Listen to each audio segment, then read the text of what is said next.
Hey, church family, Pastors Dan and Dell here. Thinking today about the crisis that's at hand, of course, that's on all of our hearts and minds.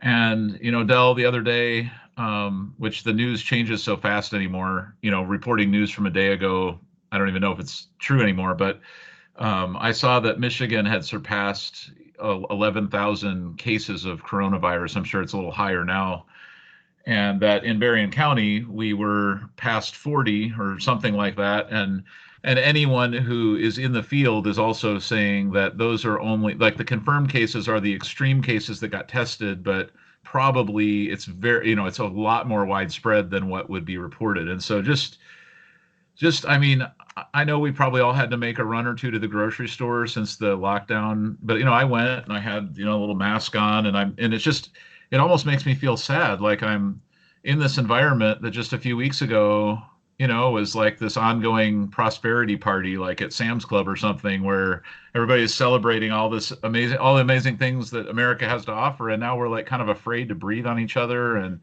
worried about who's next. And what I mean, we brought home our food and we're like wiping it down, like the plastic of it, and thinking what a I mean, it's not a life that like any of us wish to keep living. And it's sad to feel like you have to be afraid of even your neighbors. But it did make me wonder, like, how would it be to face this alone? Like, I get to talk to friends like you, and we can commiserate and we can share our sob stories or whatever, or cheer each other up. And I know a lot of the people in the church family have been reporting, just a lot of neat connections they're making with one another. But what would it be like to not have those connections? And I feel like there's probably a lot of people out there, maybe even our neighbors, who actually are not connected to a church family or some sort of network that they can lean on. Yeah, I think one of the incredible things that this is exposing about the American life, the American life, maybe the American dream, is just how incredibly individualistic we are. So when Hmm. everything's going well and you've got plenty of money and you've got resources, you can sort of finance your individual pursuit of happiness.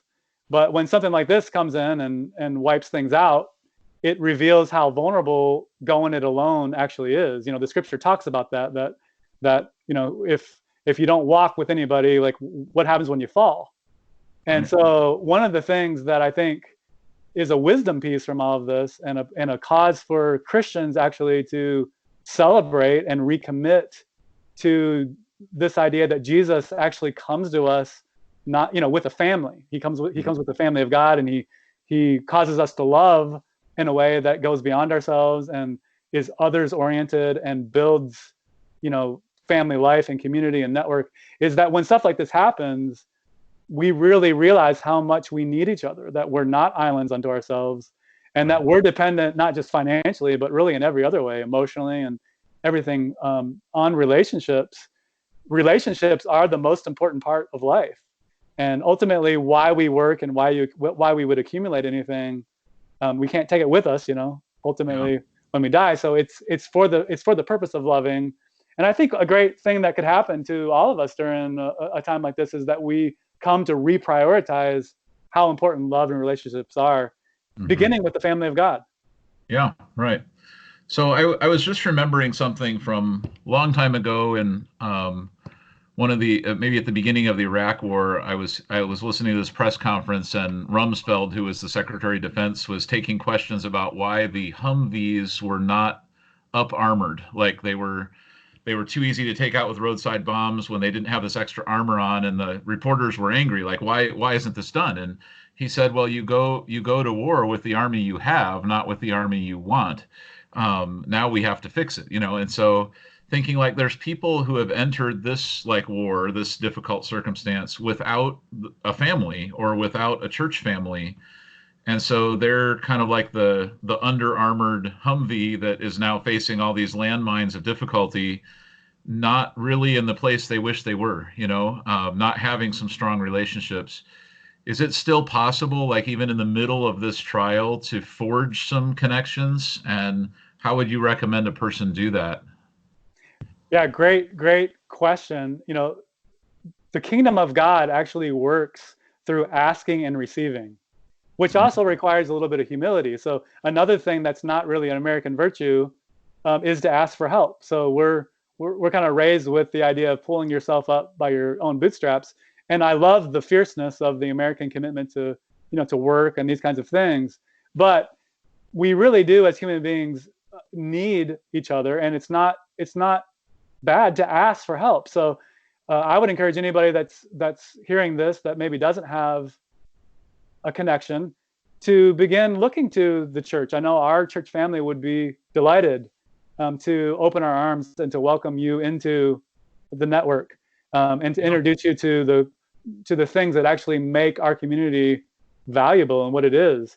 But I would say to the church family too, and to Christians, we've got to make sure that social distancing does not equal in our minds emotional cutoff, because it's never loving to emotionally cut off. So it might be loving for physical reasons, the social distance, that might be the most loving thing, but it's never loving to equate that with me and mine and, sort of walling off our hearts. And so one of the things that we can be doing inside the church family and out of it is being aware that people are isolated and that's not good for them, and doing what we can to reach out, even if that's virtually, making a phone call, dropping a note. In our neighborhood, someone puts chalk out on the sidewalks and encourage different ones to just write little messages to each other on the sidewalk of encouragement. And it really brightens your day when you walk down and just see that, man, there's other humans out there that have positive regard. So really small gestures of just opening the door to connection go a long way right now. Yeah. I don't know if it's New York City or New York State, but they're obviously being hit really hard with this whole coronavirus, and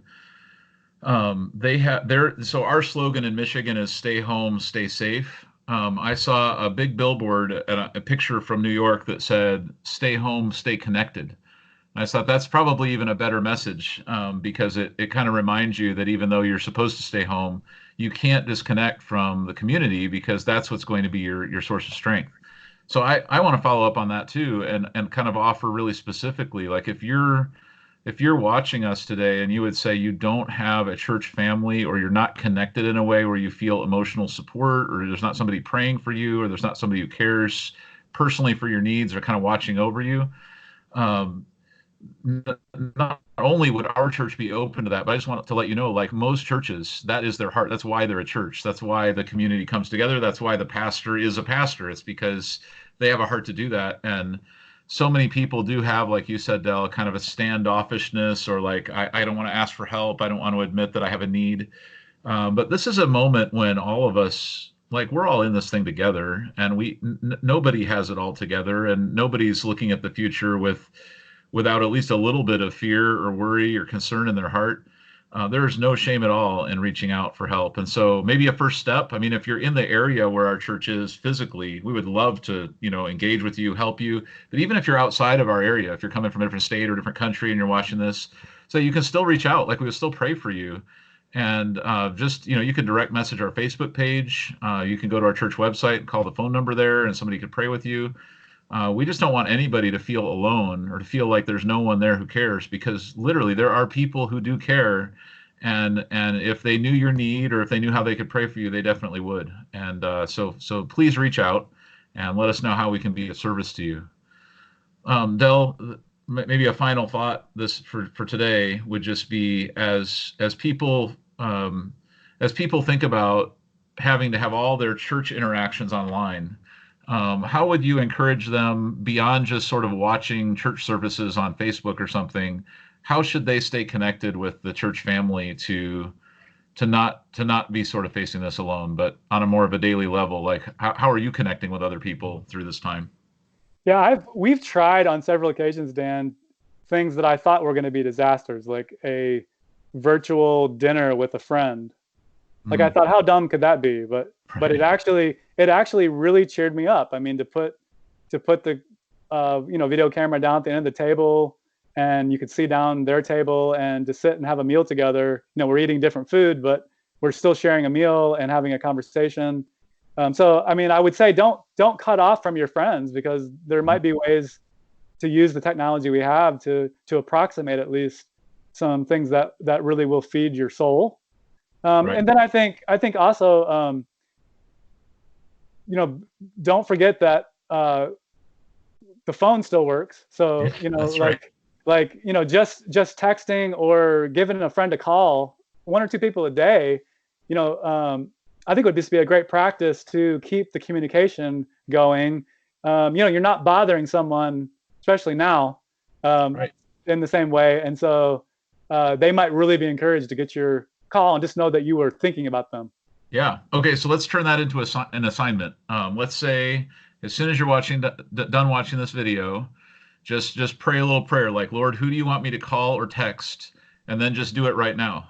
Just take a pause from being online and reach out make a human connection and see if that's just a neat way that maybe you could bless somebody else's day, or maybe you'll find some encouragement as well. We'll be back again with more videos on our Facebook page, but we just want you to stay healthy, of course. And in this case today, we want you to stay connected. It's really important for all of our lives and for thriving in the future. So God bless you all.